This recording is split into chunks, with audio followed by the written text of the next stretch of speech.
Acho que já começamos a gravar. Deixa eu voltar aqui.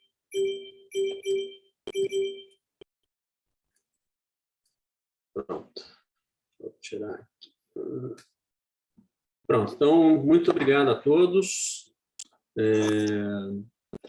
Nós vamos iniciar hoje o nosso curso de córnea e doenças externas do Hospital São Geraldo. Esse é um curso voltado mais diretamente aos residentes do hospital. E, obviamente, a todos que tiverem interesse em se atualizar na córnea e doenças externas. E eu, primeiramente, quero agradecer ao corpo docente do Hospital São Geraldo, especialmente na presença do Dr. Daniel Vitor e do Dr. Alberto, que está aqui nos ouvindo, por ter me incumbido, e ao Léo Torquetti, de organizar esse curso.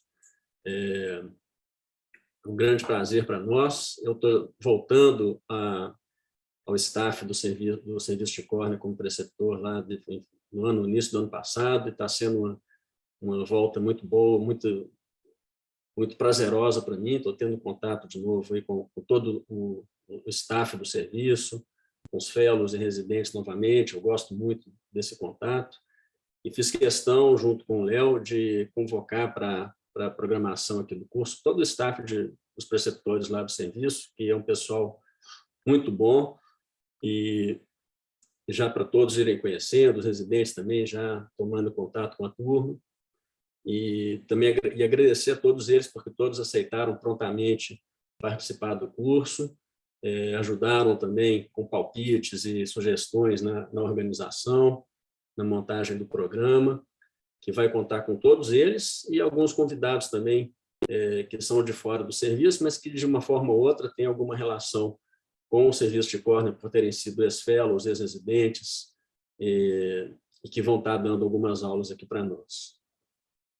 Então, vamos iniciar já a aula, que é uma aula de propedêutica da córnea e superfície ocular, e eu acrescentei a semiologia, porque eu acho que o curso não podia começar sem a gente falar da parte mais básica, mais importante do atendimento ao paciente, que é colher a história, fazer um exame bem feito, antes da gente partir para exames complementares, né? Então, é a nossa primeira aula, eu acho que tem que começar por aí.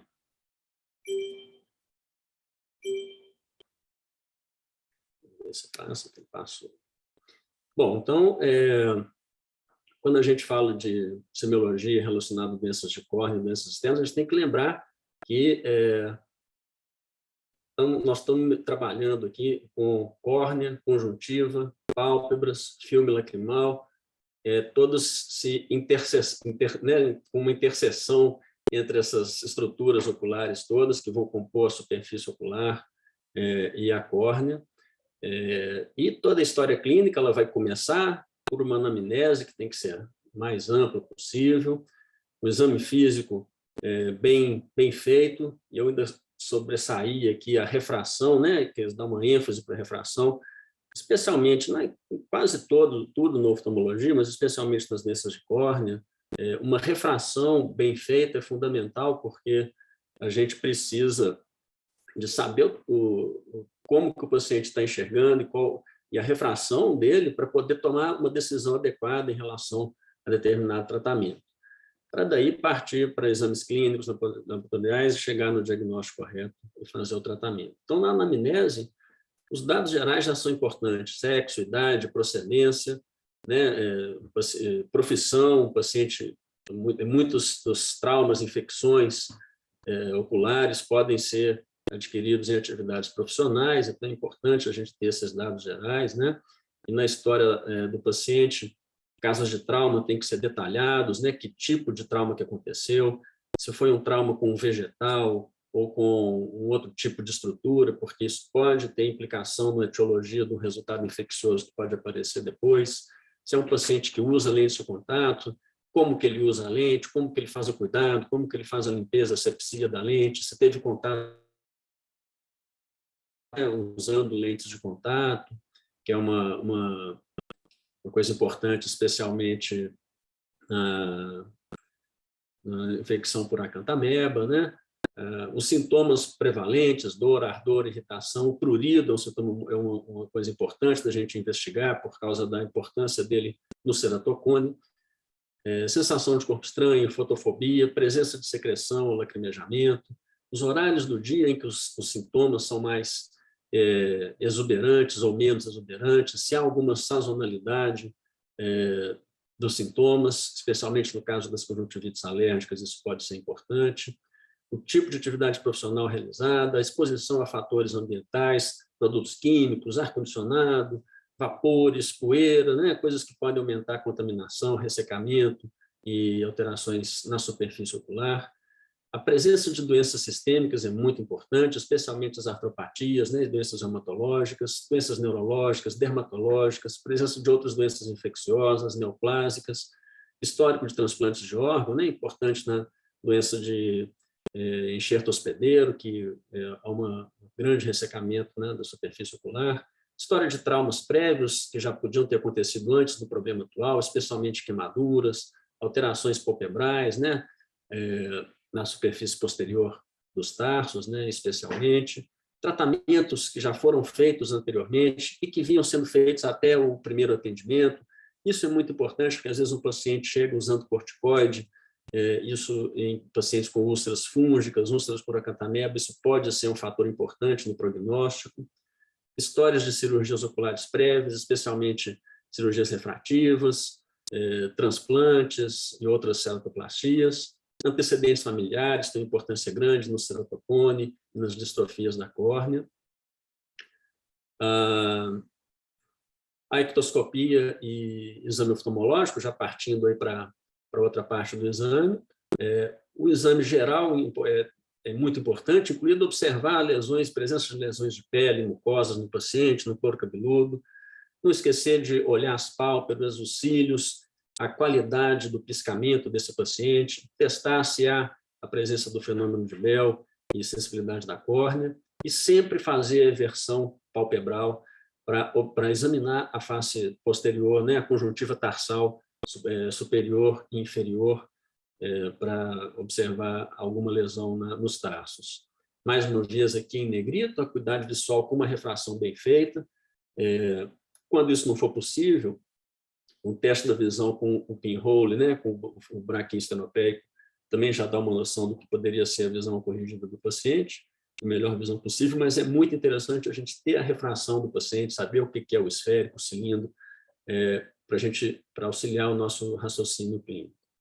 Na biomicroscopia, uma atenção especial às pálpebras, observando o menisco lacrimal, a posição das pálpebras ao globo ocular, os pontos lacrimais, a posição e patência, os cílios, implantação, presença, o formato, né, triquise, distriquílis, poliose, madarose, que é a ausência localizada ou generalizada dos cílios, presença de lesões vasculares na pálpebra, colaretes. Colaretes são aqueles grumos de secreção que ficam agarrados nos cílios, isso é um sinal importante nas blefarites, pode ser um indício da presença de demodex.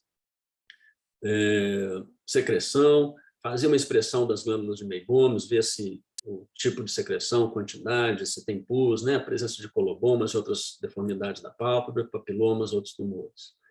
No exame da conjuntiva, dá uma atenção à vascularização, presença de mucos, filamentos, debris, redundância conjuntival, que também é chamada de conjuntivo cálice, são aquelas dobrinhas conjuntivais que ficam, especialmente em pacientes mais idosos, né, junto do menisco lacrimal inferior, áreas de ceratinização na conjuntiva, presença de simbléforos, episclerite, alterações necróticas na esclera, e mais uma vez lembrando de examinar as conjuntivas tarsais. A biomicroscopia do limbo dá atenção à presença de cicatrizes, presença de pinguéculas, puperígeos, panos, neovascularizações, ulcerações infiltrados, adelgaçamentos, as fossetas de Herbert, que são sinais importantes, né, no tracoma, presença de pontos de Trantas, que são as concreções ali, que são bem típicas nas conjuntivites alérgicas. Então, passando para a córnea, o exame, a presença de ceratite puntata ou ponteada, filamentos.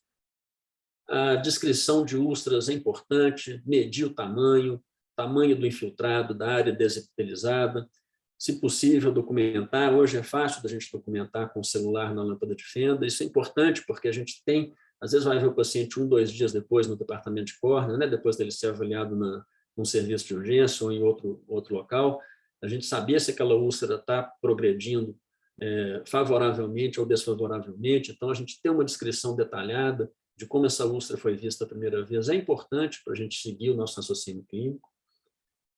Outras cicatrizes e irregularidades na córnea, opacidades, neovasos, alterações de espessura e onde que elas estão, se são centrais, se são periféricas, presença de depósitos, nódulos de Salzmann e alterações na membrana basal que podem ser vistas também examinando o paciente com o campo negro na lâmpada de fenda. Então, vamos partir aqui já agora para alguns testes clínicos, alguns exames complementares, né, da propedêutica que vão nos ajudar nas doenças de córnea e nas doenças externas do olho. Vamos começar pelo exame do filme lacrimal, né, na avaliação do olho seco, o exame mais simples, que é o break-up time da lágrima, que é com a instilação de uma gotinha de fluoresceína e observando o tempo até a formação da primeira manchinha escura naquele filme de fluoresceína que foi corado, né, que o ideal é que seja de 10 segundos para cima, que é o normal. O importante é que o break-up time deve ser feito antes da instilação de um colírio anestésico e de qualquer outro colírio, né, de qualquer outro exame para não afetar a estabilidade do filme lacrimal.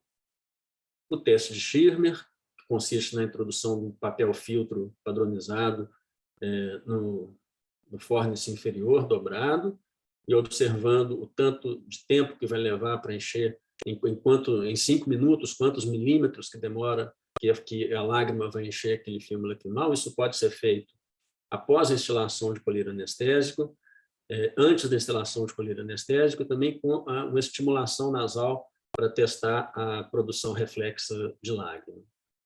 O exame do filme lacrimal com corantes, né, a gente usa fluoresceína, rosa bengala e, mais frequentemente, a lissamina verde, ao invés da rosa bengala. Esses dois últimos aqui são corantes vitais, que vão corar células desvitalizadas. A lissamina verde ela é menos irritante que a rosa bengala, então tem sido preferida atualmente.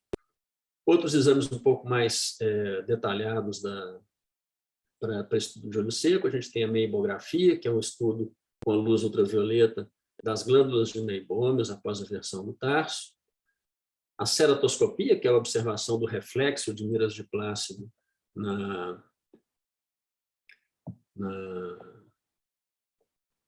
num topógrafo, por exemplo. Tem os testes de osmolaridade lacrimal, que vão mostrar a concentração da lágrima, né? Se ela está hiposmolar ou hiperosmolar. E é isso aí, né? O teste, o break-up time, vai avaliar especialmente a estabilidade da camada de mucina do filme lacrimal. Ele pode ser prejudicado quando a superfície da córnea é irregular, então, por exemplo, se tem uma área que é mais deprimida ou que é mais saliente na córnea, evidentemente a lágrima vai ter uma distribuição diferente ali, isso pode falsear o nosso teste. Ele é diminuído se o paciente está com a córnea anestesiada, por isso que o ideal é a gente fazer antes de estilar qualquer anestésico. É um teste pouco específico, mas quando ele está normal, ele é bem útil. Aqui o teste de Schirmer, né, como eu comentei, um papel filtro que pode ser milimetrado ou não, que é o mais específico para a medida de disfunção lacrimal, porém ele é pouco sensível. Também deve ser feito antes da instilação de colírios com corantes ou outros colírios. O teste de Schirmer 1 mede a secreção normal e reflexa. Ele é normal quando o papelzinho se enche entre mais de 10 milímetros após 5 milímetros. O Schirmer 1 ele pode ser modificado com a instilação de anestésico, aqui a gente vai procurar medir mais a secreção basal, porque o próprio filtrozinho aqui, o próprio papelzinho, ele já pode estimular uma produção maior de lágrima, né? Então, quando a gente pinga o anestésico, a gente está tentando tirar qualquer estímulo que possa aumentar essa produção de lágrima. Ele é considerado anormal quando é menor que 5 milímetros. O Schirmer 2 é feito após essa estimulação nasal e ele é normal quando passa dos 15 milímetros ali no papelzinho. Normalmente a gente pode fazer isso quando os outros dois estão alterados. Aqui é um desenho descrevendo a técnica.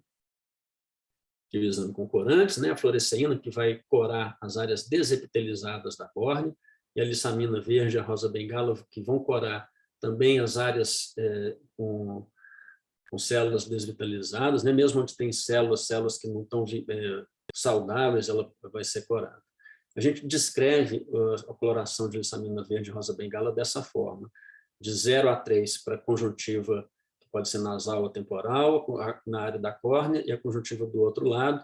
Então, são 3 pontos para cada região, e aí, no total, nós vamos ter de 0 a 9 aqui a pontuação. Na coloração por fluoresceína, a mesma coisa, mas aqui a gente considera só a área da córnea superior, central ou inferior. E aqui, já partindo para alguns instrumentos que usam tecnologias um pouco mais avançadas, né? A gente vai ter aqui um exemplo do Keratograph 5, que é um sistema, um topógrafo de córnea que tem uns recursos a mais para estudar a superfície ocular. Ele vai estudar a estabilidade das miras ceratoscópicas do aparelho, ele mede o tamanho do menisco, ele faz a meibografia com luz ultravioleta, invertendo o pálpebra, a gente vai ver aqui o padrão das glândulas de Meibom no tarso, e aí ele monta, junto com tudo isso que ele faz aqui, um score da superfície ocular do paciente. Aqui é um outro aparelho que faz a ceratoscopia, ele chama, né, o Tearscope. São aparelhos que vão basicamente fazer uma foto de uma imagem e estudar a qualidade desse reflexo no filme lacrimal, para mostrar a qualidade do filme lacrimal. Aqui são aparelhos que medem a osmolaridade da lágrima, né? Tem um papelzinho com eletrodos que você coloca em contato com a lágrima. Aqui você tira um pedacinho de lágrima, uma micropipeta, para poder avaliar nesse outro aparelho.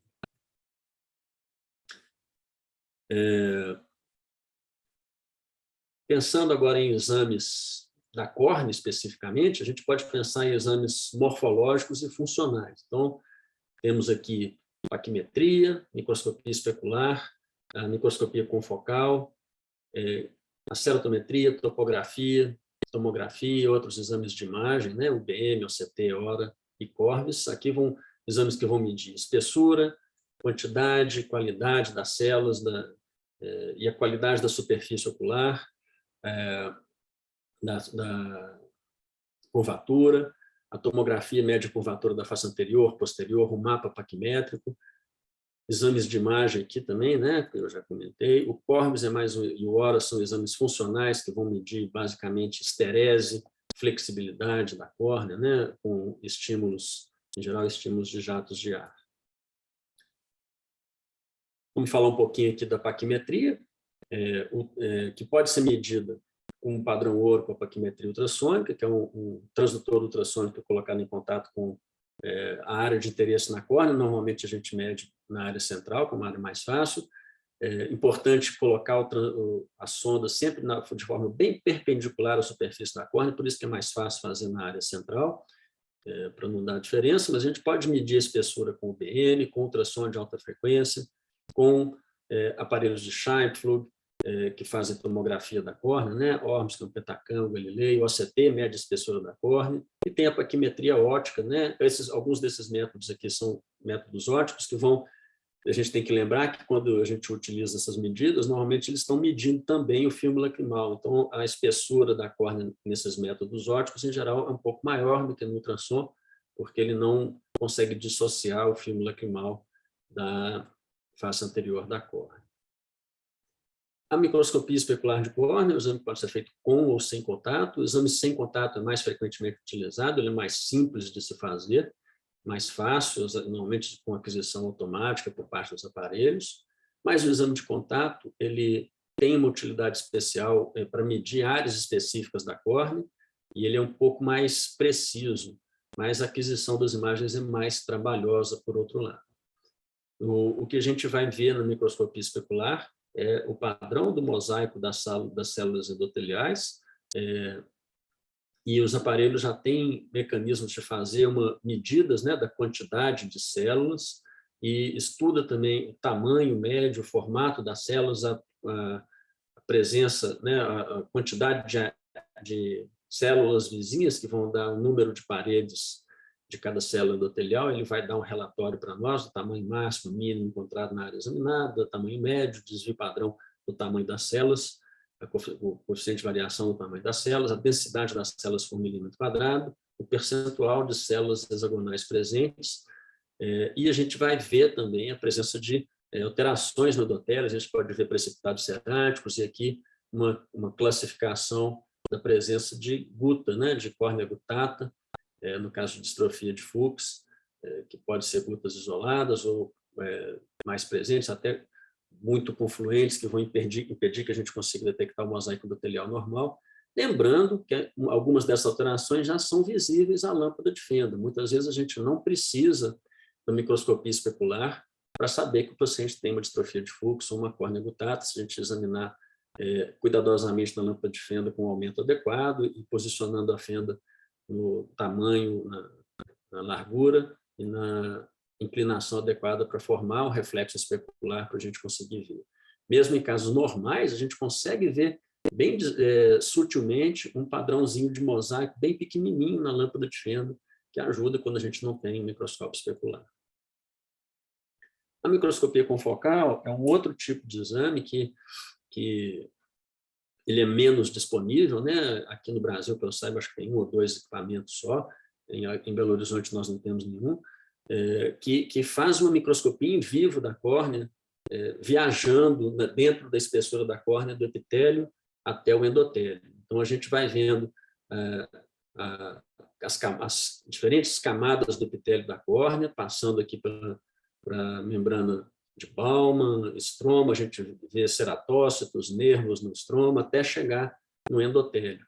Então, é um exame muito interessante para estudo de algumas doenças da córnea, mas infelizmente ele é muito pouco disponível para nós. Então, agora vamos mudar para alguns exames morfológicos, né? Vamos falar da ceratometria, que é a medida da curvatura da córnea, que pode ser manual ou automatizada. Eu coloquei isso aqui de propósito, porque a gente hoje esquece da existência do ceratômetro manual, fica só no autoceratômetro, nos autocefratores, né? E a ceratometria manual ela tem o seu lugar. Uma vantagem dela é a possibilidade da gente conseguir ver as miras no ceratômetro, né? Então, aqui, por exemplo, a gente vê uma mira distorcida, num caso que provavelmente tem o ceratocone, né? Então, a gente já só de ver as miras do ceratômetro manual, a gente já tem uma noção do diagnóstico do ceratocone do paciente sem precisar da topografia.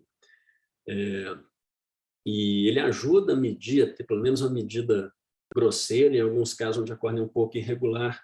Por exemplo, quando a gente quer fazer uma ceratometria para calcular a lente intraocular no paciente que vai ser operado de catarata.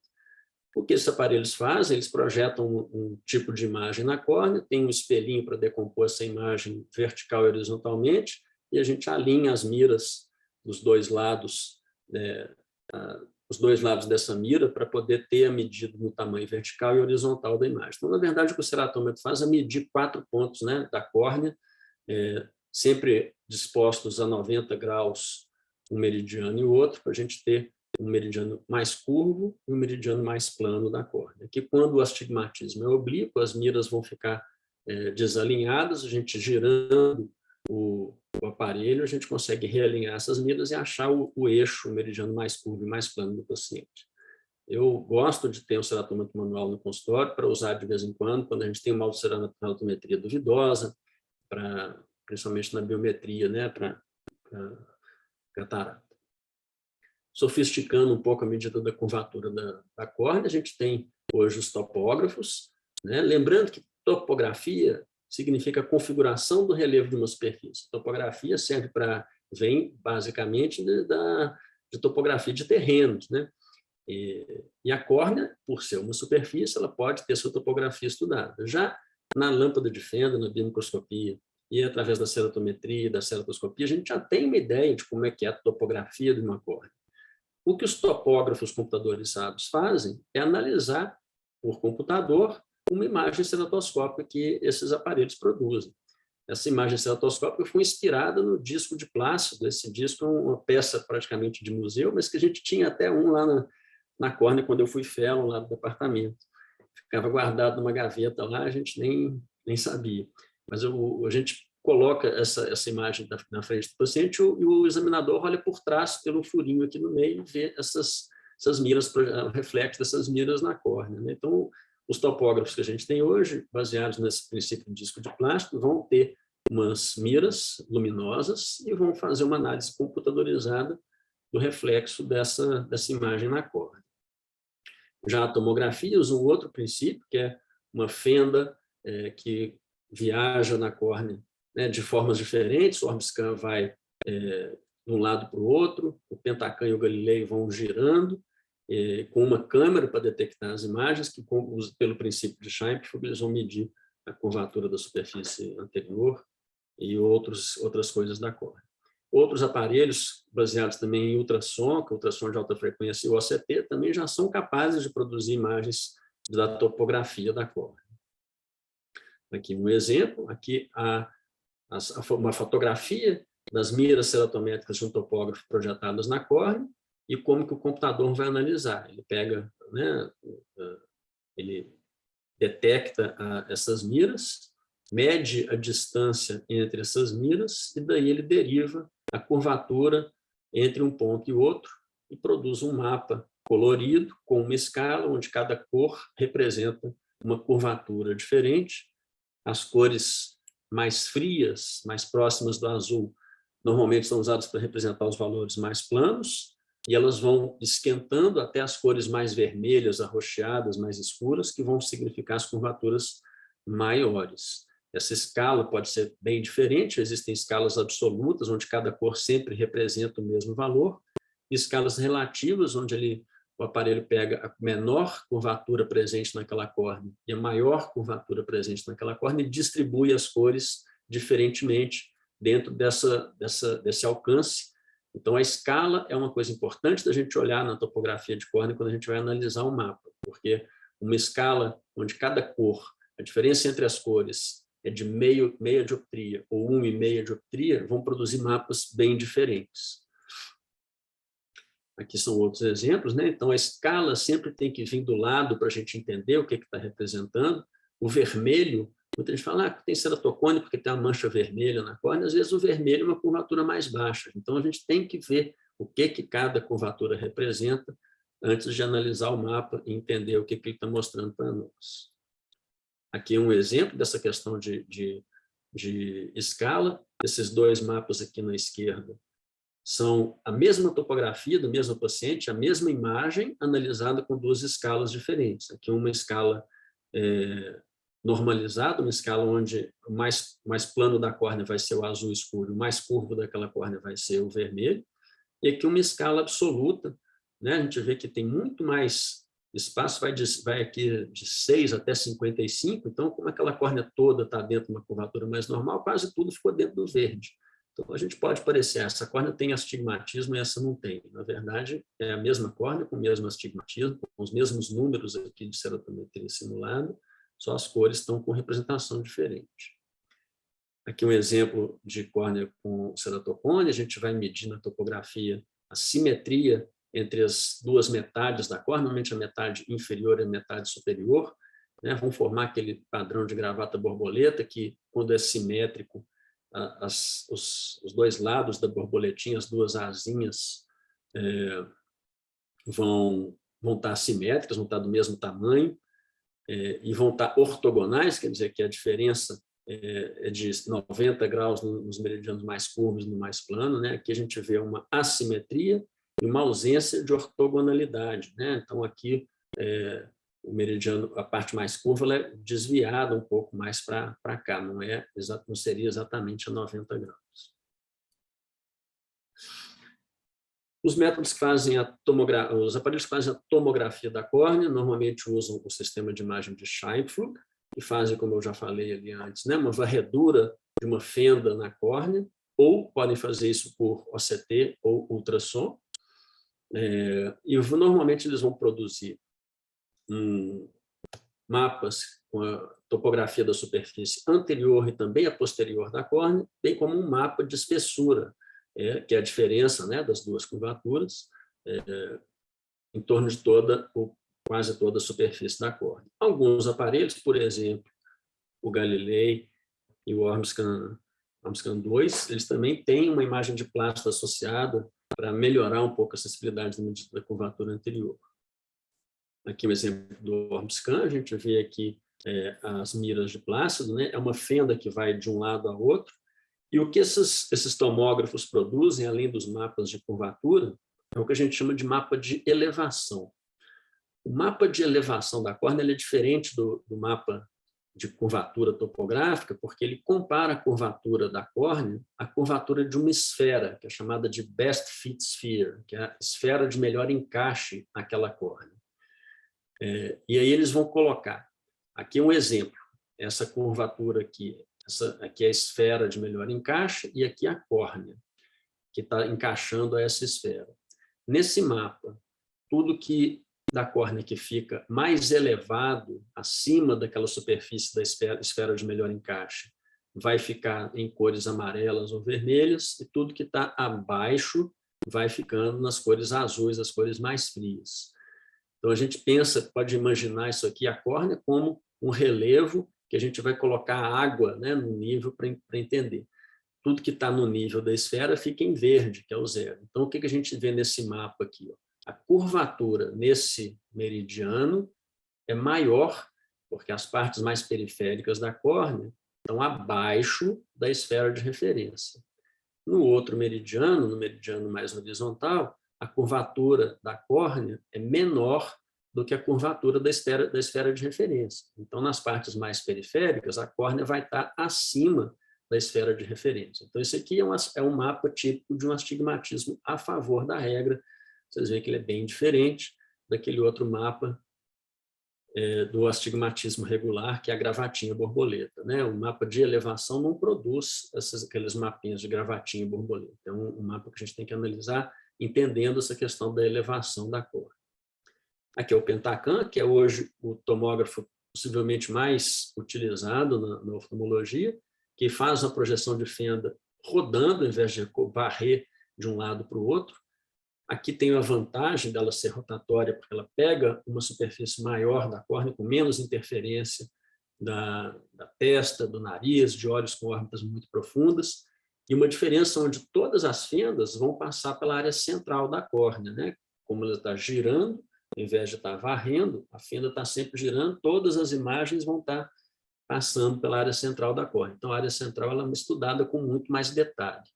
E o Pentacam apresenta para nós vários tipos de mapa diferentes. Esse é um mapa mais comum, onde a gente vai ver uma curvatura axial ou sagital, que é um mapa similar ao mapa de uma topografia de córnea de Plácido.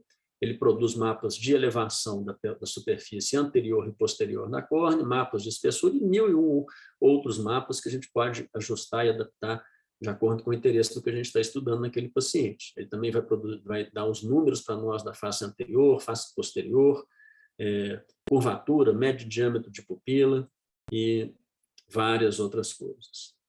O Galilei, que é um instrumento parecido com o Pentacam, mas ele tem duas câmeras, então ele pode pegar mais rapidamente, né? Não precisa da mesma fenda girar tudo, como são duas fendas e duas câmeras, ele diminui o tempo de aquisição da imagem, e ele tem um disco de Plácido acoplado para fazer o estudo da topografia anterior associado ao estudo da tomografia. Então, o Pentacam também produz mapas aí semelhantes ao Galilei, mapas semelhantes ao do Pentacam, mas tem umas diferencinhas de software entre os dois aparelhos, que eu não vou entrar muito nesses detalhes aqui. Vamos entrar nos métodos de ultrassom agora, né? Como o UBM, o VHF ultrassom, que é o Artemis, que é um aparelho que quase que é o mais utilizado em pesquisa, né? Um exame que não tem muita popularidade, mas que é bem interessante, porque ele produz, eu vou mostrar aqui alguns mapas que ele pode produzir, mas o princípio é baseado no ultrassom de alta frequência, geralmente de 50 MHz, que nessa frequência o ultrassom tem uma resolução alta, uma penetração baixa, mas para a córnea é mais do que o suficiente, né? Essa penetração normalmente não passa de 5 milímetros. A vantagem dos métodos de ultrassom é que ele não é afetado por opacidade. Então, vamos pensar aqui no Pentacam e no Galilei, que são métodos ópticos, né? Se o paciente tem um leucoma ou uma alteração de transparência em algum ponto da córnea, o aparelho não vai conseguir ver além daquela opacidade para medir, por exemplo, a curvatura posterior. Isso vai gerar artefatos na imagem. Então, para isso, o ultrassom é interessante, porque ele vê por trás de áreas opacas da córnea. E é um exame feito com imersão. Aqui são imagens de UBM, né? A gente vê aqui na UBM a resolução, a gente consegue determinar o epitélio, né? Aqui epitélio e Bowman, e a membrana de Descemet, consegue ver estruturas posteriores à íris, né? Que são interessantes, consegue estudar dentro de áreas de tumor da córnea, ver se há invasão, se há como é que estão as estruturas posteriores àquele tumor, se estão preservadas ou não, estudar lesões císticas na córnea, na conjuntiva, estudar alterações zonulares na presença de opacidades na córnea ou não, né, que estão por trás da íris, a gente não vê, estudar posição de lentes intraoculares, que eu já estou passando um pouco de córnea só para mostrar algumas imagens. Essas são as imagens do Artemis, né, que eu chamado também de VHF ultrassom, um aparelho de imersão que é diferente, como no UBM o paciente fica deitado e tem um copinho de imersão, aqui o paciente mergulha o olho numa câmara de imersão, né, como é que funciona o aparelho, e ele tem imagens de resolução fantástica, a gente consegue individualizar epitélio, Bowman, aqui uma linha de um flap de LASIK, né, e ele produz aqui mapas específicos de várias camadas na córnea. Então, o epitélio, um mapa epitelial, um mapa só estromal, e consegue fazer comparações com no pré- e pós-operatório de refrativo. Então, esse exame é um exame muito interessante, principalmente para estudo de cirurgia, de complicações, alterações da cirurgia refrativa. Hoje, os aparelhos de OCT já estão conseguindo fazer mapas parecidos com esse, com a qualidade de imagem até um pouco melhor. Então, o OCT está crescendo muito, estamos falando dele aqui agora, o OCT de segmento anterior e de córnea, né, que são a resolução é mais alta do que do ultrassom de alta frequência. A desvantagem do OCT é que também é mais afetado por opacidade do que os métodos ultrassônicos, né? Mas tem uma vantagem que é o exame feito sem imersão, a aquisição da imagem normalmente é muito mais fácil do que nos métodos ultrassônicos. Aqui exemplos de algumas imagens de OCT, né, para medir profundidade de câmara, diâmetro de branco do seio camerular, diâmetro do sulco ciliar, estudos aqui de opacidades, aqui um transplante endotelial, né, um DISEC com uma lamela de estroma, de endotélio e estroma aqui posterior, aqui um flap de LASIK, né, a gente mede a espessura, é interessante para a gente medir espessura de algumas opacidades, para a gente planejar, por exemplo, um PTK, um OCT no estudo de lentes fásicas, de câmara posterior, de câmara anterior, um paciente com um seio camerular mais estreito, aqui presença de cistos posteriores da íris, né? Então, o OCT tem imagens aqui, opacidades, né, de distrofias na córnea. Então, você tem um exame que eu acho que está ganhando mais espaço, que nós vamos fazer muito mais dele aí para frente, no estudo de opacidades e outras alterações na córnea.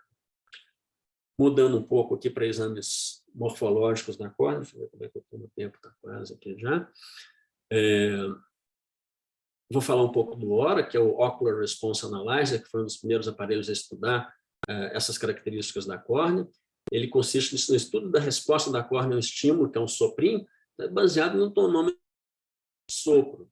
É um sopro que o sopro vai dar uma deformadinha na córnea, né?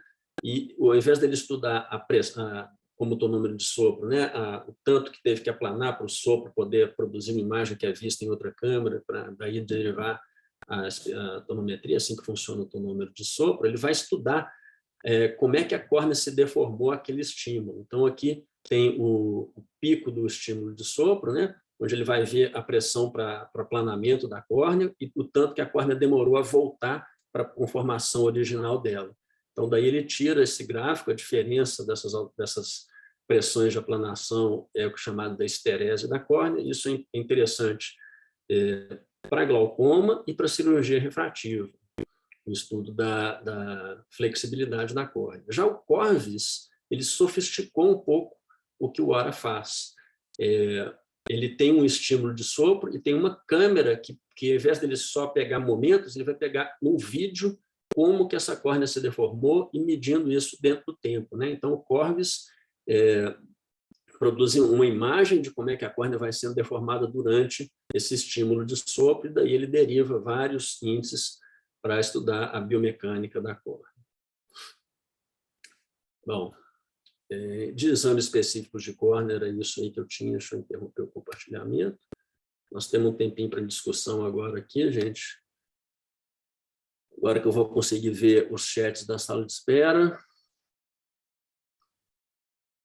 os chats do bate-papo. Estamos aqui, estamos com o tempinho aberto para dúvida. Quem quiser pode fazer dúvida aqui alguma dúvida aqui pelo chat, e quem quiser abrir o som também pode abrir para fazer uma pergunta de áudio aqui que a gente discute. Gente, então, primeiro eu quero agradecer a todos aí, alguns comentários que já tem aqui no chat. Cristina, um abraço para você, viu?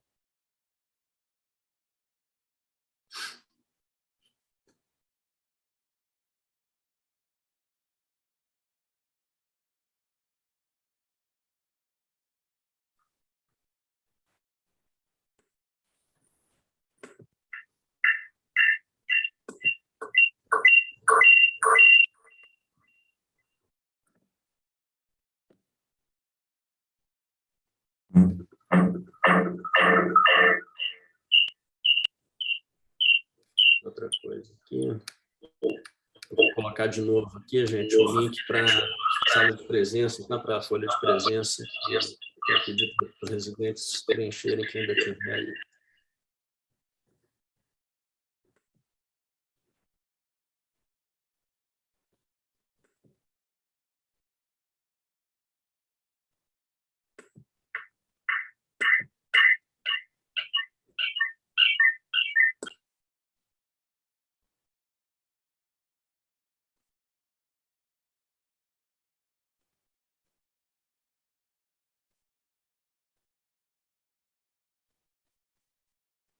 Vocês podem perguntar alguma coisa que não falei aqui na aula também, de algum exame, alguma outra coisa, porque a gente tem que dar uma resumida para poder ficar dentro do tempo aí, né? Para não ir muito além.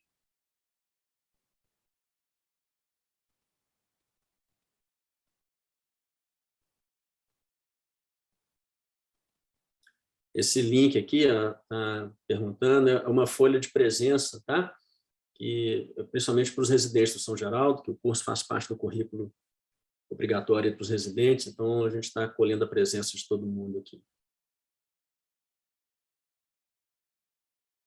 Bom, a Laura Visibelli, que está fazendo uma pergunta aqui para mim, qual propedêutica para avaliar fímula lacrimal que eu uso de rotina, e nos casos pré-operatórios de catarata, se eu faço alguma avaliação diferenciada?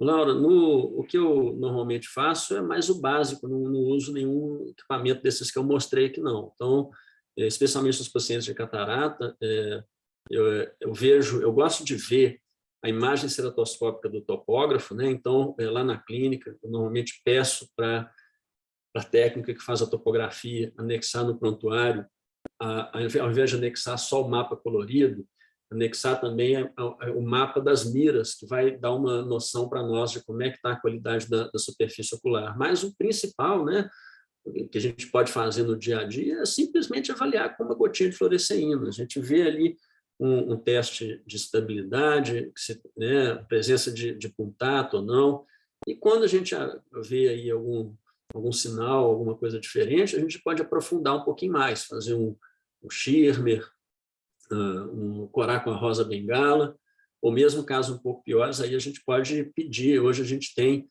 alguns colegas aqui em Belo Horizonte que fazem uns exames mais detalhados aí de estudo de superfície ocular, né? Com osmolaridade, com memografia.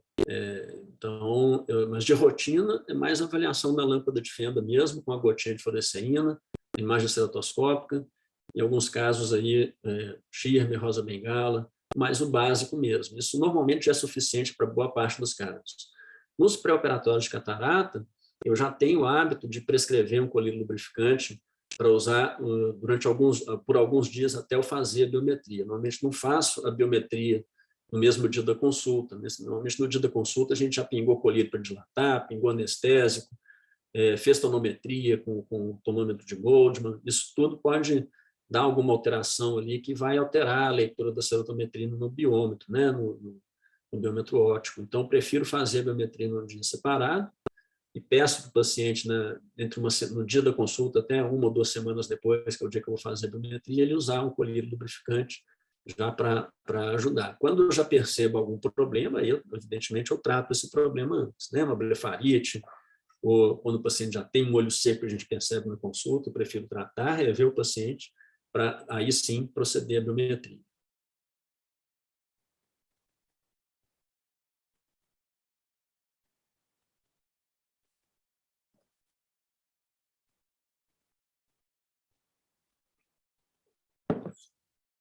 Deixa eu ver outra dúvida aqui, do José Alves Carvalho.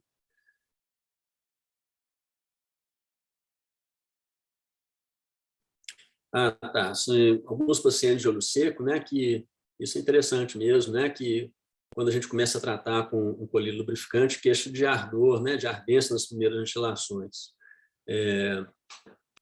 Esse motivo pode ser vários, né? Pode ser o pH do colírio, alguma intolerância a algum componente do colírio, né? Se tem conservante especialmente ou não, mas é comum.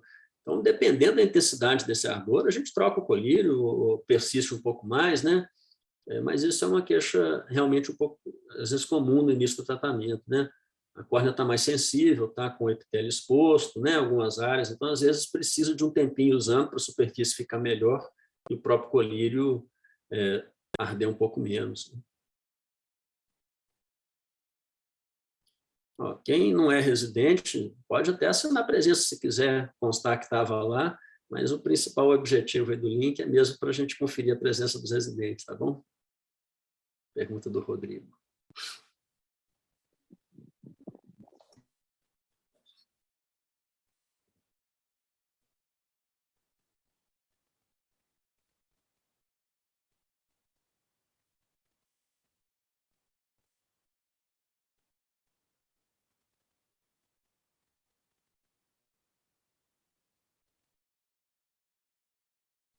Tem uma pergunta interessante da Isabela aqui.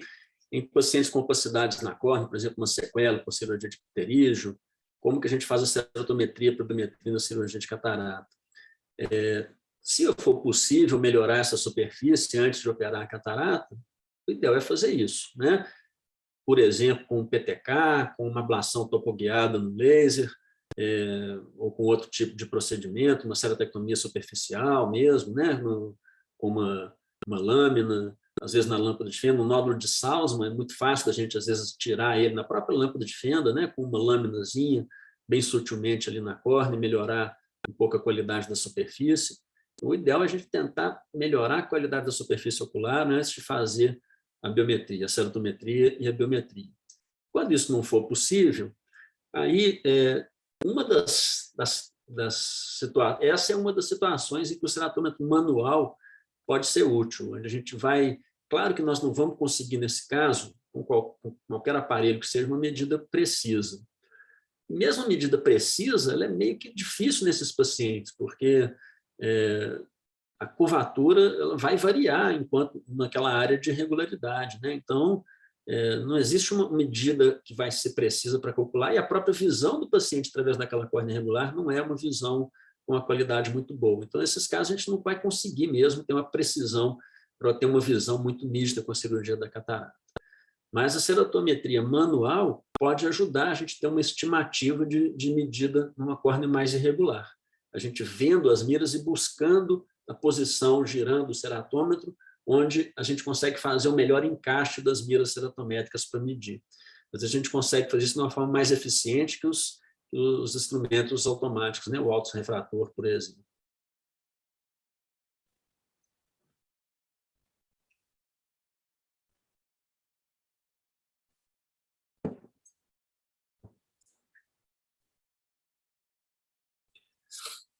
Pode usar a medida do olho contralateral nesses casos? Pode, mas também isso não, é uma medida, é uma coisa mais grosseira, né? Mas pode. Tem a situação, por exemplo, de um paciente de transplante de córnea, que fez transplante de córnea, ou que vai fazer um transplante de córnea junto com a cirurgia de catarata, né? Como é que a gente calcula a lente tracular para esses pacientes? Às vezes a gente pode usar a medida do outro olho como uma referência, mas isso não quer dizer que o olho transplantado vai ficar com a curvatura parecida, né? Então, isso é meio que no chute mesmo, mas é uma medida que a gente pode usar para poder ter um valor aí de referência, pelo menos, para calcular. O mesmo vale, às vezes, para um comprimento axial no olho, que a gente não consegue ter uma medida boa, um olho com óleo de silicone, um olho com outra coisa, né, que a gente às vezes não consegue medir. A Sabrina está lembrando aqui, viu, gente? Lá no São Geraldo tem um ceratomento manual, ele não fica lá no ambulatório, não, está lá no setor de córnea. Se precisarem dele para fazer uma medida, leva ele lá em cima que tem lá, tá? Um ceratomento manual lá. A gente ensina vocês a usar também. Tem que aprender a usar o ceratomento manual, viu?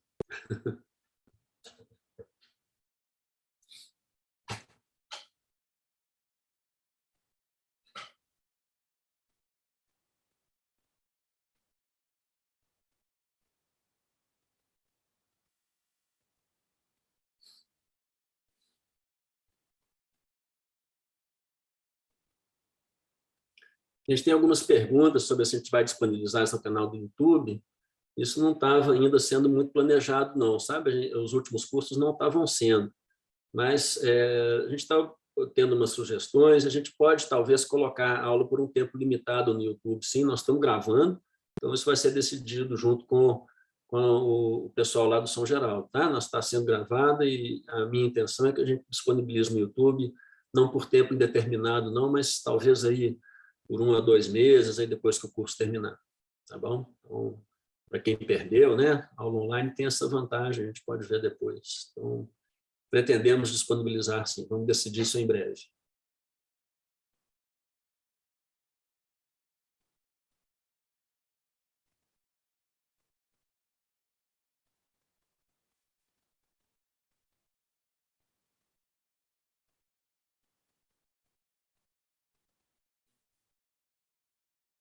Bom, gente, então eu já estou pensando, já estou querendo encerrar aqui, já tem um tempinho que ninguém pergunta. Eu quero, antes de encerrar, agradecer a presença de todo mundo aqui, lá pelos formulários, quero até ver aqui, a gente teve...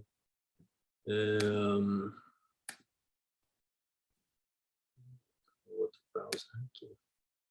Tivemos 157 inscrições já prévias para o curso. Essa não foi a nossa primeira aula, o começo do curso. Hoje tivemos presentes aí quase 100 pessoas em alguns momentos. Eu não consegui acompanhar, porque quando eu estou com a apresentação compartilhando tela, não dá para a gente ver. E já quero convidar, nós vamos ter os cursos, vão ser sempre às terças e quintas até o final de fevereiro. Na quinta-feira próxima vai ter uma aula importantíssima, que é uma aula com a professora Fátima, que é do setor de microbiologia lá da UFMG, que vai falar sobre a microbiologia específica para a córnea, né, para as úlceras de córnea. Então, são dicas importantíssimas para todos nós, como proceder no primeiro exame dos pacientes, né, entender a situação de coleta, meios de cultura adequada. Ela vai falar disso tudo, é uma aula excelente, ela já deu essa aula outras vezes aqui para nós, e nós fizemos questão dela estar presente aqui no curso, antes da gente falar das ceratites, que vão ser os temas que vão estar aí para frente, das doenças infecciosas, né? Tem as conjuntivites e ceratites. Então, na quinta-feira, já ficam todos convidados para a aula da professora Fátima. Conto com a presença de todos aqui. E, mais uma vez, muito obrigado. Até quinta-feira para todos vocês, gente.